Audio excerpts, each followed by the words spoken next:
Hey, everybody, welcome to another episode of Purple Insider. Matthew Coller here. And joining me following the Senior Bowl in Mobile, Alabama, our Senior Bowl correspondent, Terry Horstman. What is going on, Terry? How was your week? Did you have a good time in Mobile? I have had a great time in Mobile. I have now been here for a while, and time is I don't even know what day it is. I know it's Senior Bowl game day. That's how I've been telling time the last 5 or 6 days that I've been down here.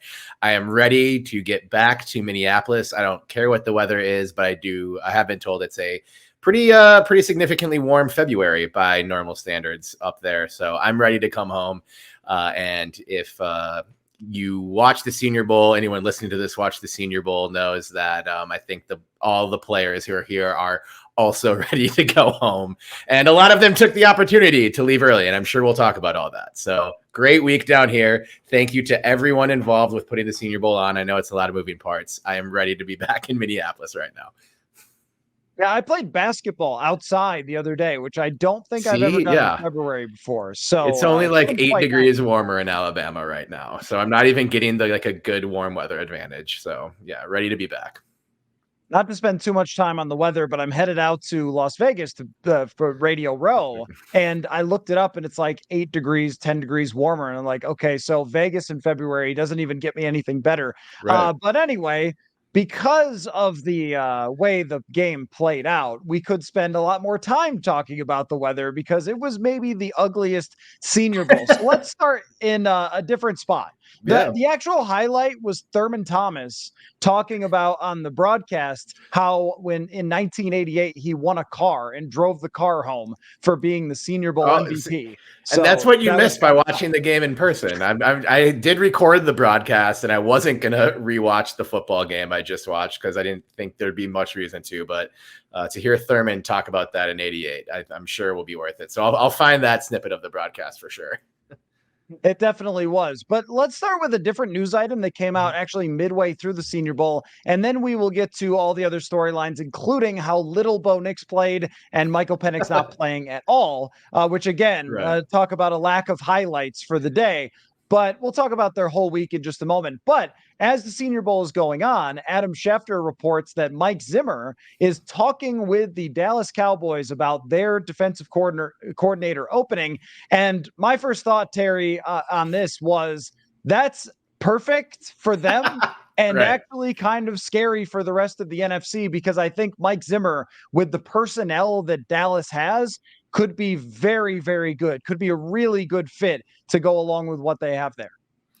Yeah, I agree 100%. I mean, you are the one who broke the news to me because I was trying to be on Twitter during the game, and the connectivity in the stadium at the Senior Bowl was not great. I think I just came back from the bathroom and I was able to get on email, but not X, formerly known as Twitter. So I saw I saw your note saying we've got to talk about the Zimmer news, and I was like, "What Zimmer news?" And someone by me had better connectivity success or whatever, and I said, "Oh, Zimmer's interviewing for the DC spot with the Cowboys." And honestly, with what the Cowboys have set up, I remember thinking them hiring Mike McCarthy was like, all right, great move to compete 10 years ago. And I think the cynic in me would maybe have the same reaction to this Zimmer news, but I think it's kind of worth it. I was thinking about this on the drive back to my Airbnb, and then just in the few minutes here, like, it's worth it for them because if it works great. And it is, like, scary is the right word for it. Just imagine some of the Vikings defenses when Zimmer really had them at their peak. If you had added in someone like Micah Parsons, Deron Blander, Trayvon Diggs to that unit, like, it would have been even better. So they're set up to succeed right now. I don't think there'd need to even be much coaching up that Zim would need to do down there. And maybe these few years away have been good for him. There's precedent across all sports that when guys sort of step away for a little bit, maybe collect their thoughts, and then just change of scenery would be good. And even I know the end game for Zimmer in Minnesota wasn't great, but I still nothing. He didn't show anything that would lead me to believe he's forgotten how to coach defense. So I kind of hope they hire him. I just want to see how it goes. Well, that's a great point because there were many things over the years that I criticized about Mike Zimmer, but absolutely none of them were his ability to coach defense. And Mhm. when their defenses struggled in his final couple of years, I don't think it was really the lack of coaching or lack of trying. I think it was lack of Sure. personnel. When you have failed draft after failed draft of defensive players, when you're desperately flailing at signing free agents like Bashad Breeland, I mean, usually that's going to be a problem for the defensive coordinator, but at his best, which was for many years, I mean, he doesn't have a small sample size of one good season with the Vikings. He had a bunch of good seasons with the Vikings, and then before that with Cincinnati, a long, long history. And he's been around in the game for so long that he's had to Mhm. adapt his defense many times. And I think that's what you're talking about is somebody who probably spent the year studying what did I miss? What could I see better? What are the trends that people are doing now? And he's been able to change things around. He came in to the Vikings with the double A gap blitz and he was doing that like Yeah. crazy, but then teams started to figure it out. So he adapted and he went to different types of pressure packages and things like that. And you mentioned like you're not really going to have to get young players and coach them up. You're going to have star players that are just handed to you on a silver platter. It really is a great fit for him Yeah. there. Him and Mike McCarthy being in the same team would be pretty strange considering all the times that they went to battle against each other. So we'll see if Dallas decides to do this. The connections run extremely deep. He worked for the Dallas Cowboys for a long time, going back to the Deion Sanders days. And when they passed up on Zimmer to name Chan Gailey the coach, years later, Jerry Jones said that he regretted that and that he had Mhm. wished that he had hired Zimmer instead.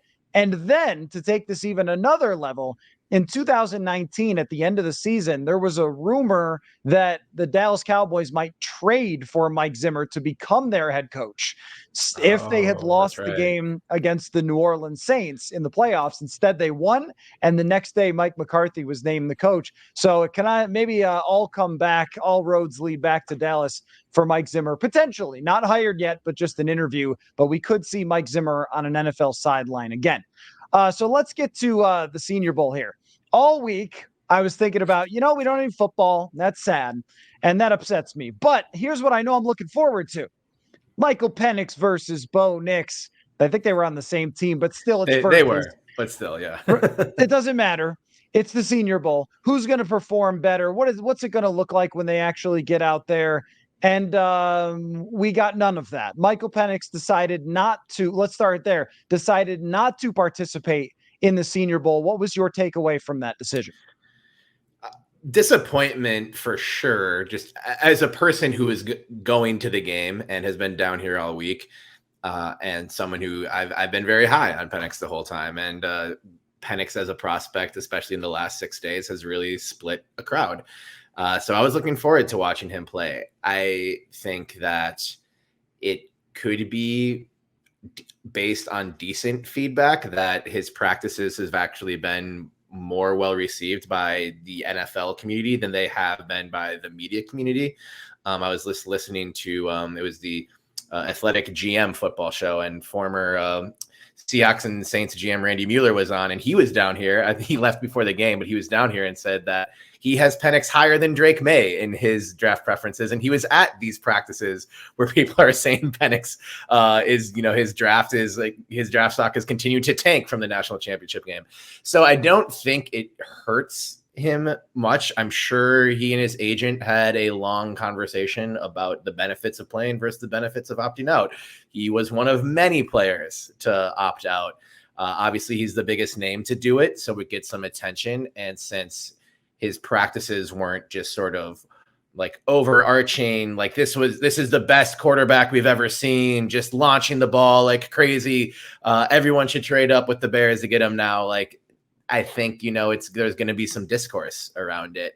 So really it was disappointing, but ultimately I don't think it matters. And I think it's kind of just this trend that the Senior Bowl, while it being a showcase game of players entering the NFL, they play with NFL rules of funny things that happened today. Multiple players intercepting balls by diving for them, not knowing that you're not down just when you hit the ground, playing with NFL rules, but kind of going the way of college football bowl games where it sort of seems like the playing of the actual game doesn't really matter. And I think that's tough for fans to swallow. That's been a tough adjustment of this current era in college football. And I think if you followed the Senior Bowl closely for a number of years, like, there's been discourse before that it's the practices that's what matters the most.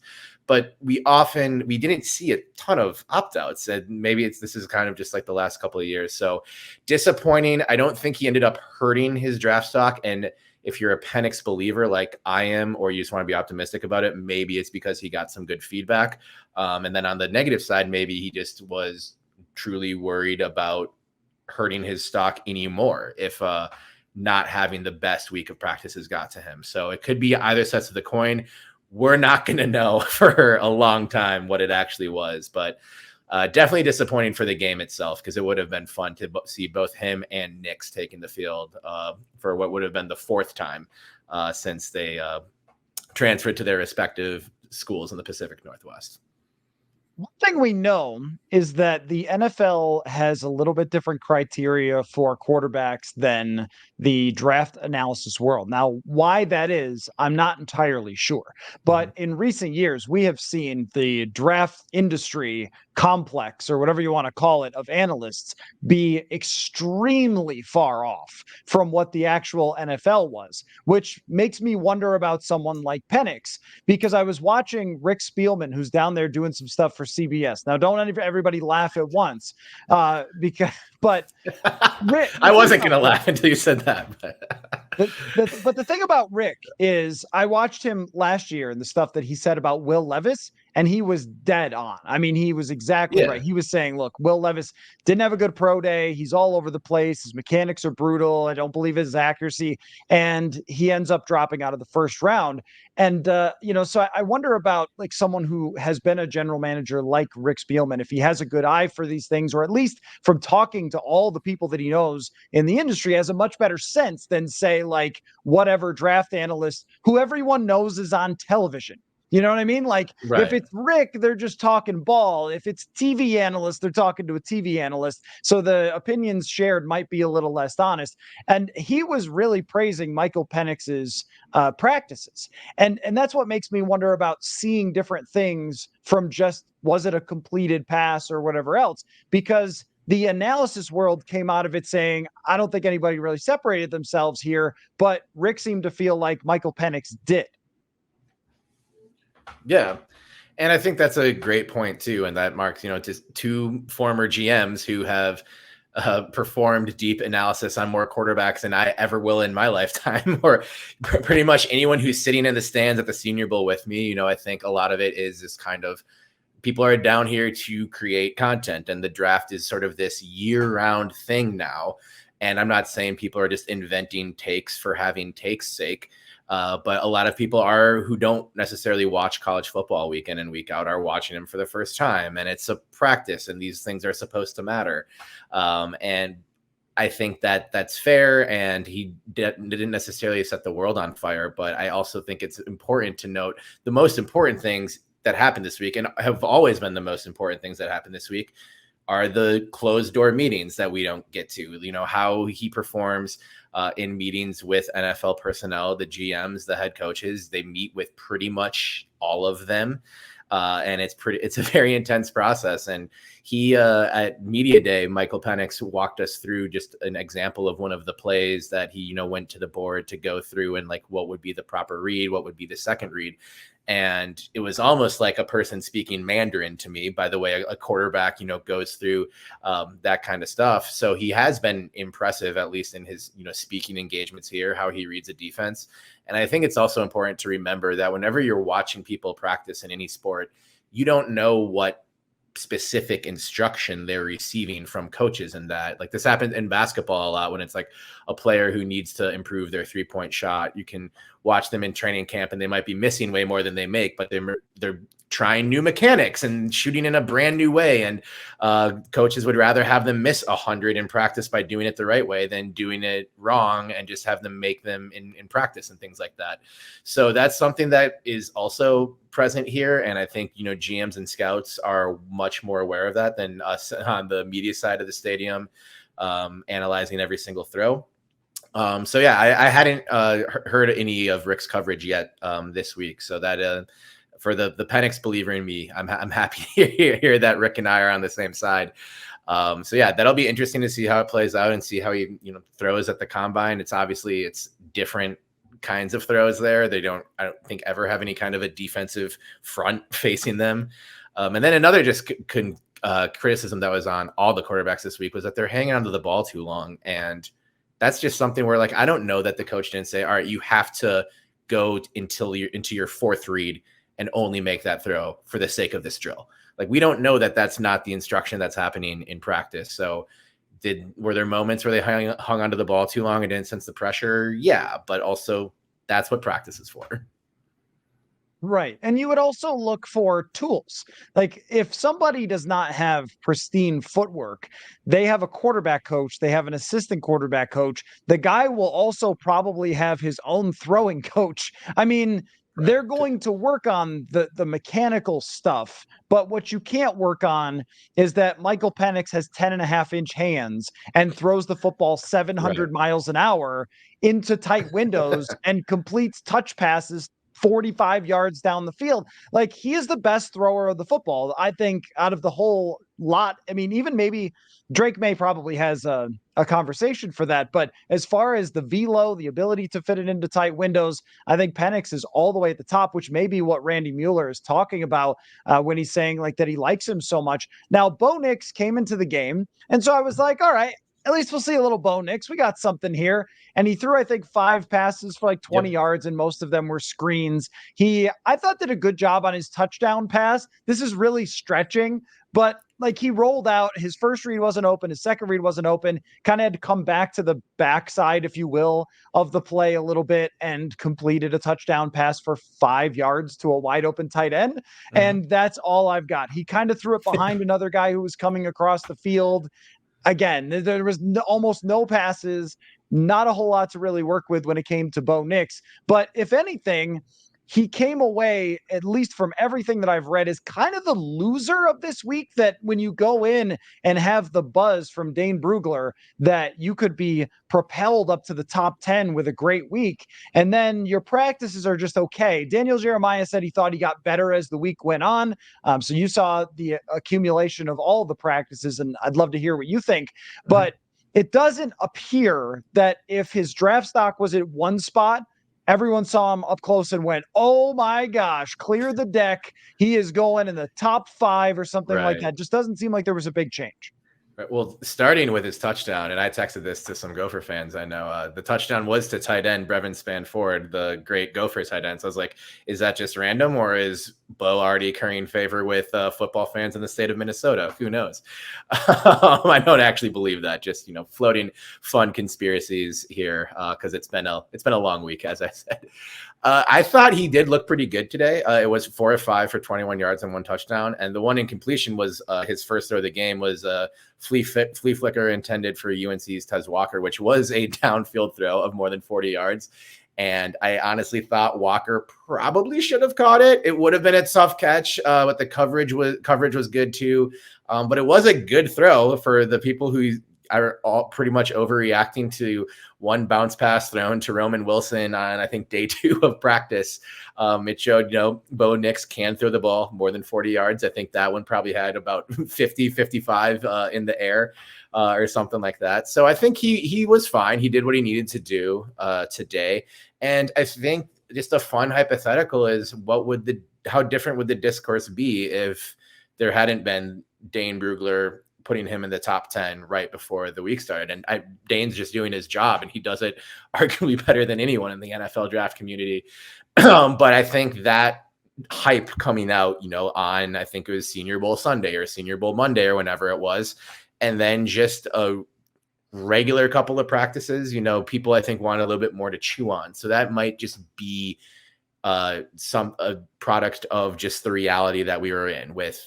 We obviously have to start talking about mock drafts. We got to talk about who could rise, who could fall. Dane's bullish on Bo Nix, says how bullish he is, and then just mediocre practices, which are probably, as I've said on this before, I think are just mediocre practices, and it's fine. on both of these quarterbacks, I did in the piece that I wrote for Purple Insider this week. I am higher on Penix and have been the whole time, but I'm also, I think Nix will grasp an NFL offense, and it will not surprise me at all if he ends up being a good quarterback. As I think you've said several times in these pods, like the odds of any of these guys working out is, not in their favor, even for, a guy like Caleb Williams. It's probably like a 50-50 shot at best. So I'm not really expecting Nix to be, as a player we'll talk about going into the Super Bowl this time, 2, 3, 4 years from now. But I thought he was in practice. I wasn't freaking out about it. It was kind of like, I heard the criticisms of his deep ball and was like, there's a couple times it was like, eek. But then there's a couple times a few throws later, it's like, oh yeah, there it is. That's what Bo did to my favorite college football team a number of times and drove a stake through my heart. So it was nice to see him come out and have a great series. And I think that will maybe help the public perception of his draft stock. Ultimately, I don't know how much the practices or his play today really affected anything. I think we'll find out. We won't ever actually find out because GMs and NFL teams won't ever actually tell us anything. But I think when you see where he ends up going in the draft, I think you'll see how well he performed in meetings and at the board and in conversations with GMs. But it was nice to see him as a kid. Even though he went to Oregon, I don't want to see him completely fail. So had he gone like 0 for 6, it would have been hard for me to come on here and be like, I think Bo Nix might be a decent NFL quarterback. So I think it's just all relative, kind of a non-answer from me on that one. But I think it's just, it's all just kind of fine, just steady. Yeah, well, that's the thing, is that there wasn't anything to take away from Bo Nix in the game, or as far as people's practice recaps where you were pulling out the highlighter and saying, this is why I'm going to be a Bo Nix guy. Right. At the same time, let's not let this recent information cloud us more than 45 touchdowns and the athleticism that he has. And I do think he has good arm strength, and we saw that on the first throw. I wonder if they had kind of plotted that out to get him like at least one deep pass. And I think probably the TV broadcast could see this better than in the press box.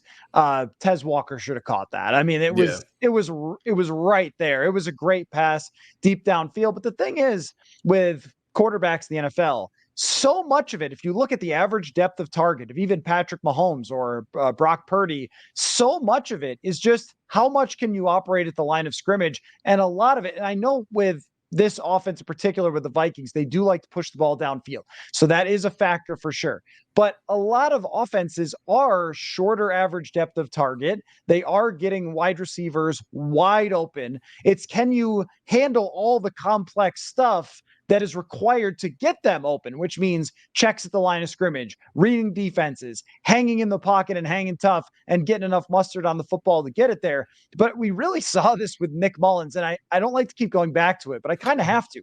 Like, he doesn't have a big arm, and yet was still able to complete a lot of passes to open wide receivers. So the question with someone like Bo Nix is there enough there as far as what he could do at the line of scrimmage? And with Penix, I'm a little more confident in that because I saw how much he was operating with Washington. But I still think that we're talking about two quarterbacks that are very likely to be available to the Vikings. The big question just is, are the Vikings going to be willing to pull that trigger? And, I saw a write-up from my friend Chad Graff, who now covers the Patriots, used to cover the Vikings, where he wrote, Patriots, you should just take a quarterback because nobody wowed you that you're going to be able to wait around for or trade down for. So just draft a quarterback. So it may just come down to, could the Vikings, convince anybody to trade everything to move up and get to the top and get Jaden Daniels? Or would they be comfortable after this week looking at Penix or Nix and saying, I can make that my guy? Yeah. And maybe they could. And depending on what happens the rest of this process, I know that combine starts later this month. I think the last day of February is the first day of, I think that's the weigh-in day, which is just wild to think about, that we're just a few short weeks away of being in Indy and everyone being, the smartest armchair GM on the planet.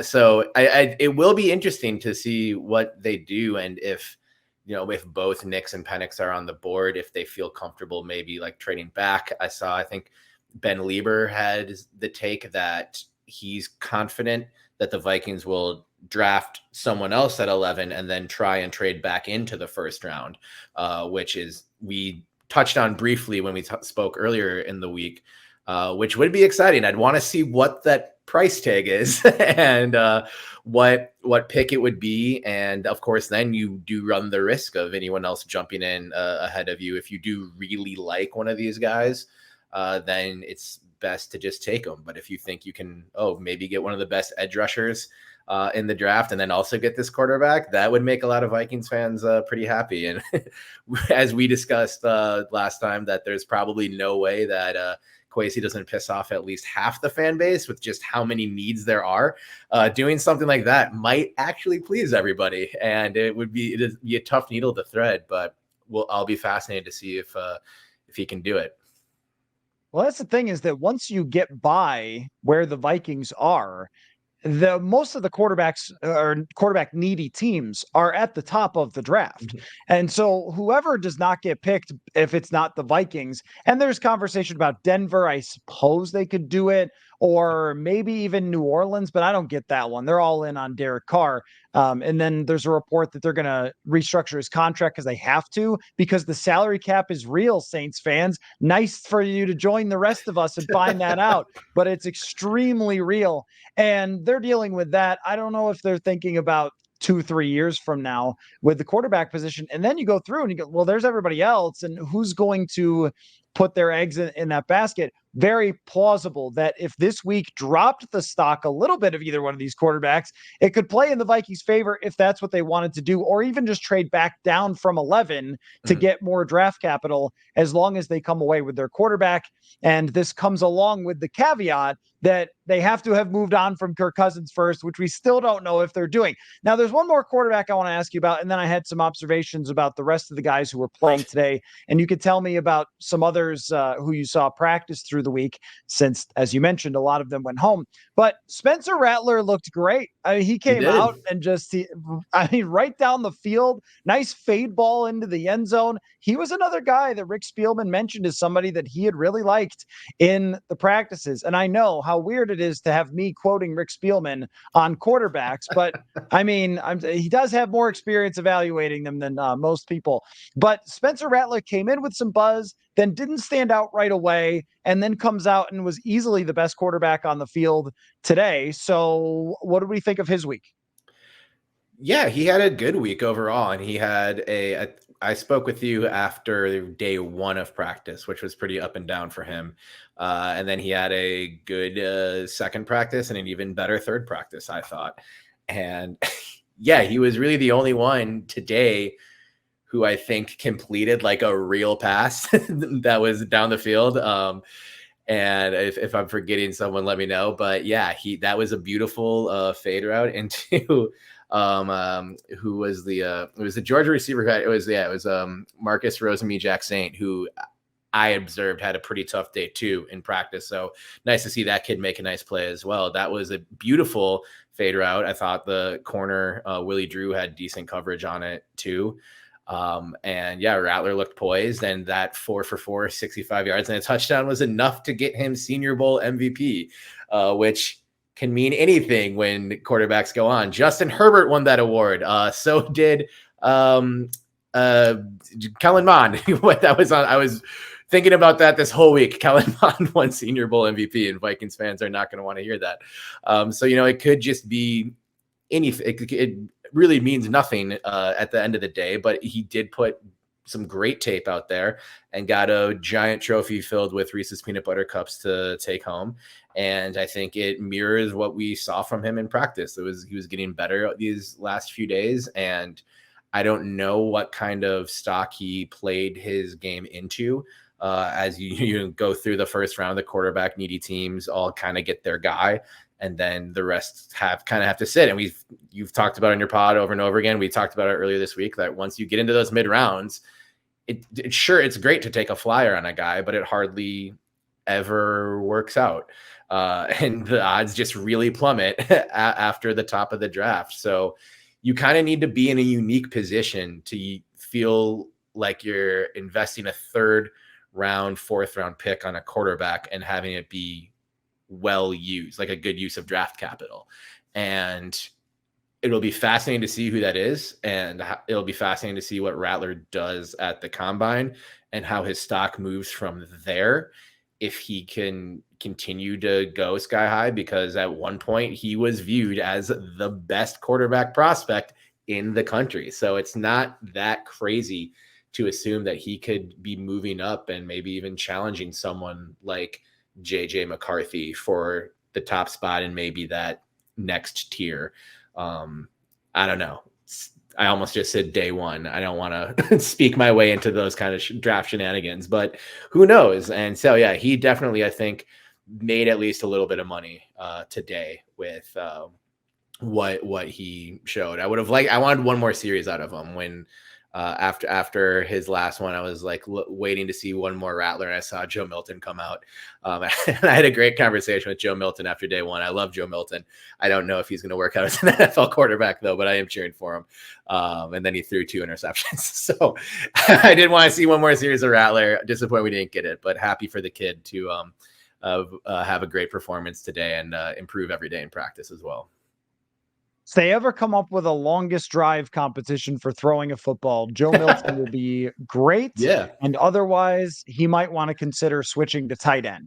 Kind of reminded me of truly, I'm not even kidding. Like, he reminded me of Tyree Jackson, where Tyree Jackson came in and draft analysts were like, look at his arm, it's amazing. And then when he actually played, you're like, oh no.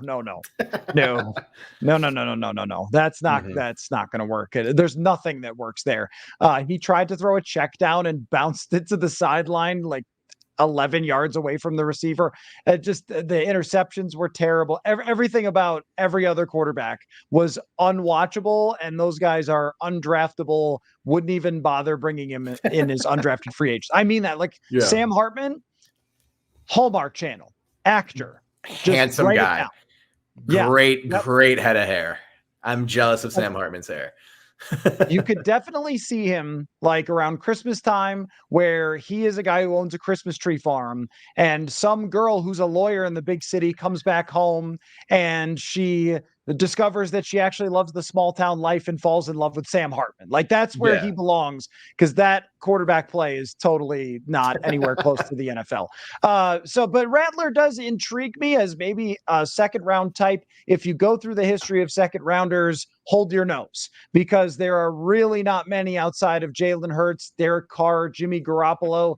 That's the highest end of what you can get, which those guys are successful. Hurts obviously was maybe a strange situation where people didn't think he could throw, but he could. But with the Rattler though, that you've sort of got my attention with how much the football people are saying, hey, like, this guy had a really good practice, and his team at South Carolina was truly putrid and pathetic and awful, and he did a lot of good things. So anyway, we'll see if the many scenarios that could play out. But if the Vikings don't pick one in the first round, then it becomes intriguing whether they would consider him in the second, because he does have very good tools.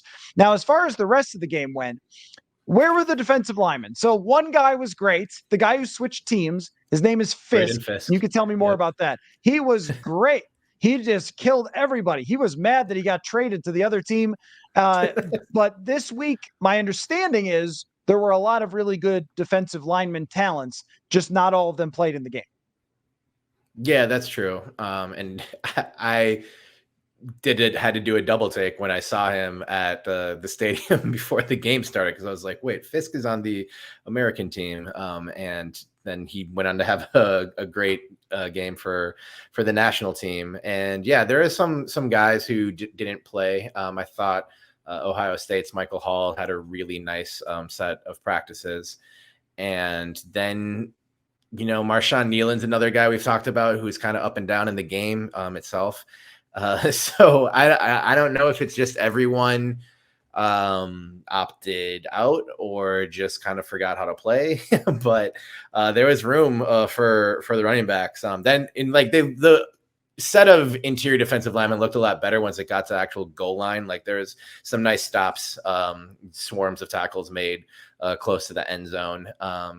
but no one that like really popped and was like, oh, that's the next Linval Joseph and solves the nose tackle issue that the Vikings have been having since Linval Joseph. But yeah, Braden Fisk out of Florida State had a fantastic day. Not sure if he'll be there on day 3 still, and I don't think the Vikings will be in range of him on day 2. But if he's brought in on day 3, it'll be like, yep, that guy had a great Senior Bowl, and I hope it will translate to a Flores defense. But yeah, it was not sort of the defensive line performance that we were expecting / hoping for, as we did see some pretty good performances earlier in the week. And the guy from UCLA went home early, so he didn't play in the game. And now I saw a lot of hype for the kid Robinson out of Missouri, but I couldn't find him in the game. I mean, he was out there, but I didn't see a single time where he created a pressure or made a big tackle or anything else like that, which I don't know how much to make of that, but I feel like you should pop a little bit in the game. You should, yeah. I don't know how much he played. At one point during the game, I did think he had opted out because I hadn't seen him do anything for a while. But yeah, maybe that was like kind of a half opt out. Like, I'm gonna play, but just 3 snaps total, and then just nothing came his way or something like that. Darius Robinson did have a fantastic week of practice. A player that I did write down that I really wanted to at least mention, who did get home and sacked Sam Hartman, and I forced a fumble that Hartman ended up recovering, is the Houston Christian kid, Jalix Hunt, who started his college career as a safety at Cornell and is now an edge / outside linebacker at Houston Christian. He's a raw athlete, as you'd expect, a player who's at that level to be, but he was one of the routinely the fastest measured players among D linemen and edge here in practices in Mobile. And Jim Nagy, the executive vice president of the Senior Bowl, has not been shy about praising him and really wanting to get him for this game, because Senior Bowl's had a long history of elevating small school players and seeing them to go on to have good careers. And I think, where we were talking about this earlier in the week, where we don't want to see the Vikings sort of invest in a ball of clay at the quarterback position and bring back Kirk on whatever expensive contract to help mold that like player into whatever. But I do think on the defensive side, you're coming off a year where we think Flores did a pretty tremendous coaching job, despite the defense not being that great overall. And you're kind of hoping I think you can expect that kind of repeat coaching performance. And I think investing in high-end talent that's probably NFL ready at the top of the draft would be very smart for them to do. But as you get further down the draft in the 4th round, I would love to see Jalix Hunt be someone that they target, because I think Flores would work wonders with that kind of kid. And there are obviously going to be a ton of questions with someone who only played at Cornell and Houston Christian and ended up changing positions. But if it goes well, that's a pretty athletic piece who could be a great pass rushing asset for years to come. And I trust Flores with a player like that, who probably just needs to get coached up a bit. So he had a nice day. I thought he at least popped a few times for me. So yeah, but there's some of the other edge guys went home early. A lot of the corners that I was excited about didn't play either. So it's kind of that same, just bowl season letdown where you're really excited to see what someone does when the lights turn on and they're in full pads and uniforms, and I guess the score doesn't really matter in this count. It's an exhibition, but and then that kind of just is a little bit of a wet blanket tossed on top of an otherwise exciting day. So not a ton of great defensive line standouts, but I do think the hype around Robinson is real, and it was also nice to see Jalix Hunt make some plays out there too. I wrote down, who is Hunt? ? Because I didn't recognize the helmet. I was like, who is this? So that might be the type of player that, as you mentioned, if you've got some high-end talent, but you're raw, that the Vikings should pick and try to develop under Flores. He is extremely good at that. And I would trust him to develop players more than I trusted Mike Zimmer, or that I definitely did not trust Ed Donatel with literally anything. So no. I think that knowing that Flores is probably going to be here for years, that would be something that they should do, is get players that he likes in the later rounds to try to mold them. So I like those guys. The last position group that I want to talk about was just the running backs. And you mentioned it. I mean, they were on fire to start this game. And I thought it was kind of funny. Like you said about the vibe of this game. The vibe of this game, it wasn't always the best football in the past, but was really intense. But it was not today at all. And before the game, they showed one of the coaches on TV in the locker room, and he mentioned that one of the players asked him if he could hit the quarterback. And he was like, yeah, I'd like you to hit the quarterback. So then they interviewed the coach at halftime, and he was like, I told them to hit the quarterback, but we're not doing any of that. So it's hard to tell a little bit, because of the lack of intensity of the game, how much these running backs were looking great and how much was just the defense not doing it. But one guy I want to highlight specifically, that my friend Alec Lewis from The Athletic, who went to Missouri, covers the Vikings now, had mentioned, is Schrader, their running back, who came from Who Cares State and then showed up at Missouri, won their job, put up a gazillion yards. And every time someone attempted to tackle him, he ran through their face. Like he would get like a 3-yard gain, and then it would be like a 7-yard gain. And he catches the ball. He's quick. I mean, if the Vikings are looking for a mid-round type of running back, which is really where you should only pick them if you're in the state that the Vikings are in with the rest of their roster, him and was it Bailey from TCU? Yeah, Amani Bailey. Yeah, both of them really looked great today. Mm-hmm. Yeah, Schrader's looked great in practice too, and the guy is just a house with tree trunks for legs, and that's the type of power running that I think we'd love to have access to, or to see the Vikings take advantage of. I was hoping to see. I don't think the American team had many snaps like inside the 5 to give Schrader like a true goal line opportunity, but he looked fluid and smooth in addition to just being powerful in practice, and nice set of hands too. I think you and Manny were talking about this in the last episode of Purple Insider, just about one of the bigger disappointments with Madison's game has just been the lack of pass catching threat that he's given to the offense. And Schrader's, probably not going to have any type of, 100 reception seasons like, we saw Steven Jackson or LaDainian Tomlinson have. But that if there's it's a 3rd and short, or, a passing situation, and a check down can be a really valuable play, that he might catch that ball. And he gets going with a head of steam, and he will just try and run over you. So yeah, he had a nice day today, and I think he earned a lot of fans this week with his game, and also just that highlight reel of him at Missouri, as people get more and more into the doldrums of draft content and are watching all of the YouTube highlights. I think he'll become kind of a draft fan favorite. And yeah, Bailey looked fine in practice, didn't really wow me a ton, but he looked good. And then they were just giving him the ball on every play. Like, I think he had 10 carries, which is a lot for a game like this, for 53 yards. And I think he had 4 catches for another 30. And he had the tackle on one of Joe Milton's second interceptions to Shaw Smith-Wade from Washington State, go Pac-2, who returned it 86 yards, and had he been 87, it would have been a touchdown.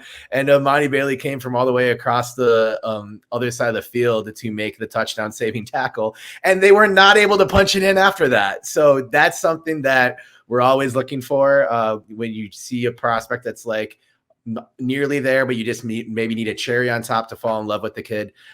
He had that moment today. So I think if there's money to be made in the running back area, I think both Cody Schrader and Amani Bailey, they looked good. And I don't know at what range in the draft they'll be available. We'll probably be able to forecast that a little bit more accurately in the weeks to come. But I'd be happy to see both those guys end up on the Vikings final draft card and give them a shot in training camp, because I think they'll be actual NFL assets in 2024. Couple more guys I wanted to mention. I'll just say guys' names because we're at that point in the podcast. Right. Let's see. Jarvis Brownlee, the cornerback, had an interception, one of the darlings of the week. The Vikings definitely need cornerbacks, so he is someone to keep an eye on. The Iowa punter is a god. That guy is unbelievable. I mean, I've always been like, don't ever draft a punter. That's insane. But the Vikings have had bad punting, including Ryan Wright, for quite some time now. And fifth round, sixth round, Right. this guy is astounding. So maybe one of my notes him. today was we saw Tory Taylor punt the ball 93 times for Iowa this season. I did not need to see him punt 5 or 6 more times today, or however many times he punted, because the offenses couldn't move the ball. But you are correct. Tory Taylor is a dynamite punter. He was great. He was really great. I'm only like mostly kidding about drafting him, but only mostly. I'm really 6th round I could get behind. 5th is too early. The problem with the NFL and punters is there's always a college punter who punts at 7 gazillion yards, and everyone's like, oh, yeah. But then you do that in the NFL, and the punt returner takes it for 20, and, you're not really doing a whole lot of good there. But with this guy, he's like Phil Mickelson out there chipping if he needs to, or he could pull out the driver and look like Rory. I mean, the guy could do anything. So maybe. Field position does matter. Let's move off that very quickly. And the other guy was Cedric Gray, a linebacker from North Carolina. Again, the Vikings cannot draft a linebacker very high, but they will need players in the middle to late rounds to fill out their roster. I don't know if we're going to see Jordan Hicks come back or not. So who else is playing linebacker for the Minnesota Vikings is actually a question. So those are my guys. Let me just wrap on this. I want the one player that when he gets drafted and he makes a single play in week 1 of the NFL season, you will tweet, love that guy at the Senior Bowl. Who's it going to be? I've told myself repeatedly that I won't be that guy. Did he have to play in the game today to be... Okay, well, then it's a little bit of home cooking for me, but it'll be Katano Ladapo, safety from Oregon State, my alma mater, which I'm being biased on, but he also had a good week by people, according to people who did not attend Oregon State University. And I was really looking forward to seeing him play today. Another opt-out, because I think his agent said you had 3 good practices. Don't do anything to spoil it. I don't know that. I haven't sent him a message to get clarification on that or anything. But yeah, if Katano Ladapo, I don't think the Vikings will be in a market for a safety. But I do think he shot up some draft boards, at least into sort of the back end. So if he makes a play week 1, I will not be shy about how much I love that kid. So that's my answer for that. But you will be in the market of trying to be right, because you're covering the draft. So that's what exactly. that's the goal. The goal seems to be is tweet that you like someone, then wait 3 years till they do something, then retweet yourself. So that's the best way to do it. Anyway, I'm sort of kidding, but I see a lot of that. That does happen a bit. So it does. Look, Terry, your coverage has been great. People should go check out purpleinsider.com for your first write-up after the first day of practice, where you talked about the Penix and Nix thing and some of the overreactions, and then your breakdown of the players who stood out to you that would be relevant to the Vikings throughout the entire week at purpleinsider.com. Great work as our Purple Insider Senior Bowl correspondent. And considering how exhausted you look, I'm glad you win and not me. I definitely got a little cooked in the stadium on the first day. It's not nearly as bad as it was a couple of days ago. But yeah, I'm a little tired. Looking forward to getting back and sleeping in my own bed. But it's been a great week. So thanks for letting me cover the most exciting football game that will take place in the month of February for the great Purple Insider as well. It's been a blast. All right. Sounds good. Thanks, Terry. People can also see your work covering the links at the Next, and they kept you busy this week as well. So check that out. And thanks, everybody, for watching. We'll catch you next.